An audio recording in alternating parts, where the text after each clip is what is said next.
ถึงพี่หน่อยนะกลอยใจพี่ห่างกันอย่างนี้น้องคิดถึงพี่บ้างไหมอย่าลืมอย่าลืมอย่าลืมสัจจาสัญญาที่ให้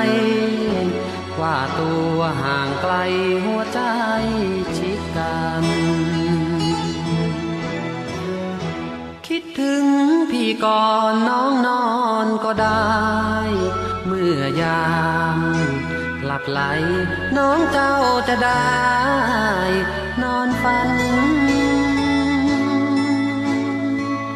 ข้างขึ้นเมื่อใดแก้วใจโปรดมอง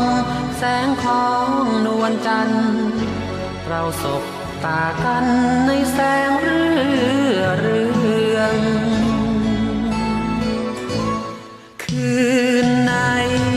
ข้างแรมฟ้าแซมดาราน้องจงมองหาดาวประจำเมืองทุกคืนเราจ้องดูเดือนดาวทุกคราวเราฝันเห็นกันเนืองๆถึงสุดมุมเมืองไม่ไกล